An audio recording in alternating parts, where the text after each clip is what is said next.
السلام علیکم لسنرز، شروع کرتے ہیں آج کی سٹوریز اللہ کا بابرکت نام لے کر جو انتہائی عالی رتبہ اور بہت جلیل القدر ہے۔ آئی ہوپ آپ سب لوگ بالکل ٹھیک ہوں گے اور شروع کرتے ہیں آج کی خوفناک کہانی ہے۔ آج کی پہلی خوفناک کہانی بی بی ان کا نیم ہے اور انہوں نے شیئر کی میرے ساتھ۔ وہ انڈیا دہلی میں رہتی ہیں اور یہ کہتی ہیں کہ میں بہت زیادہ ڈپریشن کا شکار تھی اور میری زندگی میں بہت سے عجیب و غریب منحوس واقعات پیش آئے۔ میں آپ کی اور نوشین کے چینل کی سٹوریز سنتی ہوں، ان کو ڈاؤن لوڈ کرتی ہوں اور وہی سنتے سنتے سو جاتی ہوں۔ میں آپ کے چینل کی سٹوریز کو بہت شوق سے سنتی ہوں اور آپ دونوں بہنوں کو بہت دعا دیتی ہوں، اور بی بی مجھے یہ کہتی ہیں کہ آپ یہ ساری باتیں اپنے لسنرز کو ضرور بتائیں کہ میں ڈپریشن کا شکار تھی اور میری زندگی میں کچھ منحوس واقعات پیش آئے۔ بی بی کہتی ہیں کہ ان کی والدین کی بچپن میں ڈیتھ ہو گئی، جس کی وجہ سے بہن بھائیوں نے ان کی شادی کافی چھوٹی عمر میں کر دی۔ اس ٹائم وہ 28 سال کی ہیں اور ان کی شادی کو 10 سال گزر گئے ہیں۔ انہوں نے یہ بتایا کہ میری جب شادی ہوئی تو شادی کے بعد میں دہلی میں شفٹ ہو گئی۔ دہلی میں اس سے پہلے وہ کدھر رہتی تھی یہ انہوں نے مینشن نہیں کیا۔ انہوں نے بتایا کہ جو میرے ہسبینڈ ہیں انہوں نے ایک فلیٹ رینٹ پر لیا اور اسی فلیٹ کے اندر ہم لوگ شفٹ ہو گئے۔ ادھر جو فلیٹ تھے وہ ایک دوسرے کے ساتھ بالکل تھے، بہت تھوڑا فاصلہ تھا، جس کی وجہ سے سورج کی دھوپ اندر آنا ناممکن تھی۔ جو بیک سائیڈ والا کمرہ تھا ادھر سورج کی دھوپ بالکل بھی اندر نہیں آتی تھی۔ وہ کمرہ 100 گز لمبا تھا اور کافی خوفناک لگتا تھا۔ سورج کی روشنی نہ آنے کی وجہ سے وہ اور خوفناک منظر پیش کرتا تھا۔ میں آپ کو یہ بتانا چاہتی ہوں کہ میری زندگی میں جو واقعات پیش آئے وہ عجیب تھے۔ ایک دن میں رات کو سوئی ہوئی تھی تو میں کیا خواب دیکھتی ہوں کہ میری خواب میں ایک جلے منہ والی عورت آئی ہے اور مجھے بہت غصے سے یہ کہتی ہے کہ ادھر سے دفع ہو جاؤ، یہ میرا گھر ہے۔ اور وہ عورت کچن میں کھڑی ہوئی ہوتی ہے اور بہت زیادہ ہیبت ناک چہرہ ہوتا ہے اس کا۔ اس کے چہرے کو دیکھ کر میری جب آنکھ کھلی خوف کے مارے تو میرا جسم پسینے سے شرابور تھا۔ میرے ہسبینڈ نے مجھے دلاسا دیا اور کہا کہ ڈرو مت، تمہارا خواب ہوگا، اور وہ پھر دوبارہ سو گئے اور میں بھی سو گئی۔ انہوں نے بتایا مجھے کہ تم جو اتنا ڈر رہی ہو تم وہم بہت زیادہ کرتی ہو۔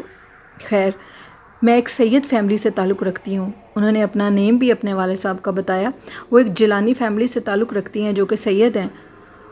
ایک دن وہ کہتی ہیں کہ میں دوبارہ خواب میں سوئی تو میں کیا دیکھتی ہوں کہ ایک نہایت خوفناک چہرے کا ایک جن نما مخلوق، ایک مرد جو کہ سفید شلوار قمیض میں اور سفید دھوتی میں تھا، اور وہ میرے پر حملہ کرنے لگتا ہے۔ اتنے میں میرے ابو آتے ہیں اور وہ مجھے کہتے ہیں کہ اس کے منہ پر تھوک دو۔ میں اس کے منہ پر تھوکتی ہوں اور وہ وہاں سے بھاگ جاتا ہے۔ میرے والد میری خواب میں آ کر مرحوم ہونے کے باوجود وہ میری خواب میں آئے اور مجھے یہ کہہ کر گئے، اور واقعی وہ جن وہاں سے چلا جاتا ہے۔ میں اب ان خوابوں سے بہت زیادہ تنگ آ چکی تھی، بہت زیادہ ڈرتی تھی۔ ہر ٹائم گھر میں اکیلے ہونے کی وجہ سے باہر بالکونی کی طرف دیکھتی رہتی تھی۔ میرے ہسبینڈ ایک دن 5 دن کے لیے آؤٹ آف سٹی چلے گئے اور تب میں گھر پر اکیلی تھی۔ بی بی یہ بتاتی ہیں کہ ان کے جو سسرال والے ہیں وہ پیچھے اپنے گھر بھی چلے جاتے ہیں اور پھر وہ اس ٹائم فلیٹ پر اکیلی ہوتی تھی۔ ایک دن وہ کہتی ہیں کہ میں اسی کمرے میں گئی جو کہ بیک سائڈ پر تھا، جہاں پر ایک ویل چیئر پڑی تھی۔ میں نے کیا دیکھا کہ ویل چیئر کے پیچھے ایک بدنما عورت بیٹھی ہوئی ہے، جس کو دیکھ کر میں کانپنے لگی۔ میں اس ٹائم گھر پر بالکل اکیلی تھی، مجھے کچھ سمجھ نہیں آ رہی تھی کہ میں کیا کروں۔ میں گئی اور اپنے روم کا دروازہ لاک کر لیا۔ اپنے روم کا دروازہ لاک کرنے کے بعد میں نے درود شریف پڑھنا شروع کر دیا۔ اتنے میں میرے ہسبینڈ آ گئے اور میں نے جلدی سے جا کر دروازہ کھولا اور ان کو کہنے لگی کہ اب میں بہت زیادہ ڈرنے لگی ہوں، اس فلیٹ میں کچھ عجیب منحوس سائے ہیں۔ انہوں نے کہا کہ یہ سب تمہارا وہم ہے، لیکن اتنا میرا وہم نہیں ہو سکتا تھا۔ وہاں پر حقیقتاً جنات تھے جو کہ نہ دکھنے والی مخلوقات تھی، وہ میری خواب میں آتے۔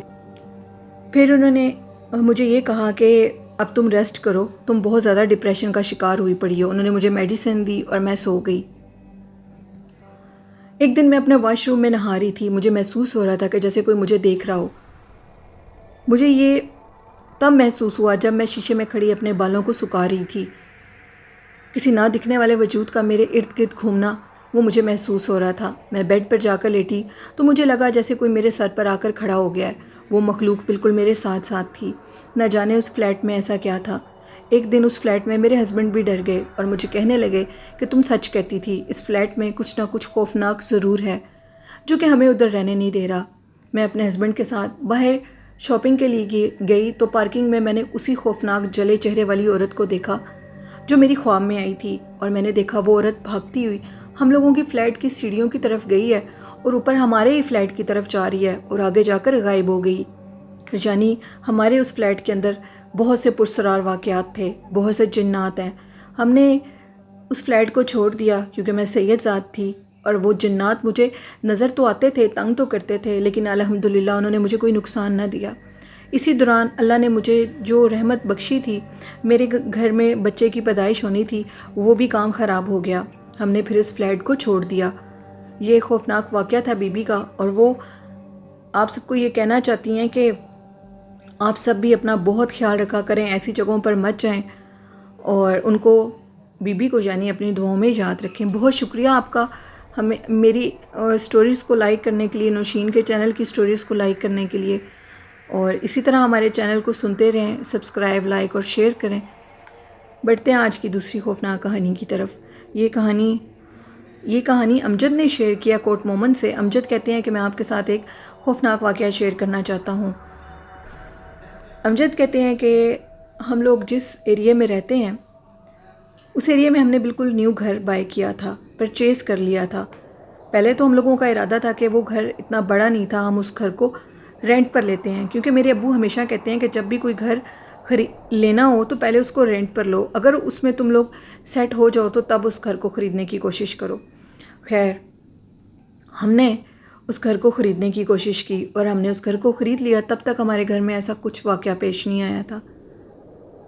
مجھے یہ آپ کو بتانا سب سے ضروری بات ہے کہ اس ٹاؤن میں بہت زیادہ سنیک تھے۔ وہ جو ایریا تھا، وہ جو گھر، جو علاقہ تھا، ادھر بہت زیادہ سنیک تھے، اور سب سے بڑی بات یہ کہ جو وہاں سے سنیک نکلتے تھے ان کے دو منہ ہوتے تھے، یعنی ایک آگے کی طرف اور ایک پیچھے کی طرف۔ ادھر بہت خوف و ہراس ہوتا تھا کہ کہیں سے سانپ نہ نکل آئے۔ لوگ اپنے گھروں کے دروازوں کو مضبوطی سے بند کرتے تھے۔ ایک دن ہم لوگوں کو ہمارے گھر کی بیک سائڈ والا مالک مکان ملا، جو کہ جس نے اپنا گھر خریدا تھا، وہ ہمارے پاس آیا اور کہنے لگا کہ میں آپ لوگوں سے ملنا چاہتا تھا اور آپ سے کچھ باتیں کرنا چاہتا ہوں۔ ہم نے کہا ٹھیک ہے، آپ بیٹھے آئیں۔ ان کو ہم نے اپنے ڈرائنگ روم میں بٹھایا، اور اس کے بعد وہ یہ کہتے ہیں کہ باتیں ادھر ادھر کی ہونے لگی۔ وہ ہم سے 5-6 سال پہلے کے اس پیچھے والے گھر میں رہتے تھے۔ انہوں نے بتایا کہ ادھر بہت زیادہ سنیک ہیں۔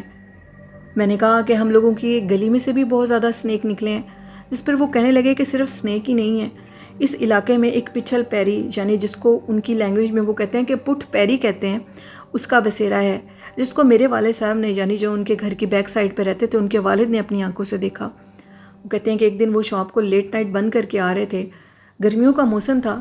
گلی کے کارنر پر ایک کالے رنگ کا پہاڑ نما مخلوق بیٹھی تھی، جو کہ دکھنے میں اس کی حجت عورت کی طرح تھی۔ جیسے ہی والد صاحب قریب آئے تو وہ بالکل ایک عورت کی شیپ میں آ گئی، اور ایک بوڑھی عورت کی شیپ میں وہ میرے والد کو دیکھ کر عجیب سا مسکرانے لگی۔ میرے والد نے ان سے پوچھا کہ تم کون ہو؟ دور سے کھڑے ہو کر انہوں نے پوچھا، کیونکہ وہ بہت خوفناک اور پاگل لگ رہی تھی، جس پہ والد صاحب نے یہ سمجھا کہ کہیں یہ مجھ پر حملہ نہ کر دے۔ اس نے کسی بات کا جواب نہیں دیا اور بے وقوفوں کی طرح خوفناک ہنسی ہنستی رہی۔ اتنے میں پیچھے سے ایک چوکیدار آیا، اور وہ عورت سٹل اپنی جگہ پر بیٹھی ہوئی تھی۔ چوکیدار نے میرے ابو سے کہا کہ اس عورت سے دور ہو جاؤ، یہ عورت نہیں ہے، یہ ایک چڑیل ہے، اور یہ اس کالونی میں رات کے ٹائم لوگوں کو نظر آتی ہے، اور سب سے بڑی بات یہ ہے کہ یہ کسی سے ڈرتی نہیں ہے اور سامنے بیٹھی رہتی ہے۔ آدھی رات کے ٹائم ادھر آنا خطرے سے خالی نہیں ہے۔ سب لوگ جانتے ہیں کہ اس علاقے میں پٹ پیری کا بسیرا ہے، جو کہ بالکل حقیقت ہے، اور آج کل کے دور میں بھی وہ مخلوق ادھر رہتی ہے۔ ہماری آنکھوں کے سامنے وہ مخلوق غائب ہوگی۔ میرے والد صاحب چونکہ ایک عبادت گزار انسان تھے، بزرگ تھے، وہ کسی طریقے سے سنبھلے۔ جب وہ عورت غائب ہوئی تو وہ گھر آئے۔ اس کے بعد وہ کہتے ہیں کہ ہم بالکل رات کے ٹائم گھر سے 11 بجے کے بعد باہر نہیں نکلتے۔ 11 بجے کے بعد ادھر وہ مخلوق سامنے آ جاتی ہے، وہ گلیوں میں گھوم رہی ہوتی ہے، ایک لڑکی کے روپ میں، ایک بوڑھی عورت کے روپ میں، لوگوں کو آوازیں دیتی ہے۔ جب لوگ پیچھے سے دیکھتے ہیں پلٹ کر تو اس کی ہائٹ آسمان تک ہو جاتی ہے۔ میں نے آپ کو یہ ساری باتیں اس لیے بتائی ہیں کہ آپ لوگ ادھر نئے شفٹ ہوئے ہیں، اور آپ کو پتہ ہونا چاہیے کہ ادھر اس مخلوق کا بسیرا ہے، اور وہ ادھر رات کے ٹائم لوگوں کو تنگ کرتی ہے۔ اگر آپ کو اپنے چھت سے دروازہ نوک ہونے کی آواز آئے یا چھت پر چلنے کی رات کے ٹائم آواز آئے تو بالکل اوپر جا کر مت دیکھیں، کیونکہ ادھر سیکیورٹی کا انتظام بہت سخت ہے، ادھر کوئی چور نہیں آتا۔ لیکن ہاں البتہ ادھر پچھل پیری چڑیل کا بسیرا ہے جو کہ لوگوں کو تنگ کرتی ہے۔ میری مسز ایک دن مغرب کے ٹائم اوپر دروازہ بند کرنے کے لیے جا رہی تھی تو وہ کیا دیکھتی ہے کہ سیڑھیوں کے اوپر جیسے ہی وہ چڑھی تو ایک بچی کھڑی ہے سیڑھیوں میں، یعنی اوپر سے آنے والے راستے کے درمیان میں ایک بچی کھڑی ہے، جس کو میری بیوی دیکھ کر حیران اور پریشان ہو گئی کہ یہ بچی کون ہے اور کہاں سے آئی ہے۔ میرے بیگم کے دیکھتے دیکھتے وہ بچی غائب ہو گئی اور میری بیگم چیختی چلاتی سیڑھیوں سے واپس آئی اور نیچے آ کر گر گئی۔ یہ واقعات بتانے کا مقصد یہ ہے کہ آپ لوگ اپنے گھر والوں کو بھی ان چیزوں سے اویئر کر دیں۔ مغرب کی اذانوں سے پہلے اپنے گھر کے دروازے اور کھڑکیاں بند کر لیں، وہ مخلوق ادھر گھومتی پھرتی ہے۔ آج کل کے دور میں بھی ایسی مخلوقات کا بسیرا ہے جو کہ بالکل حقیقت ہے۔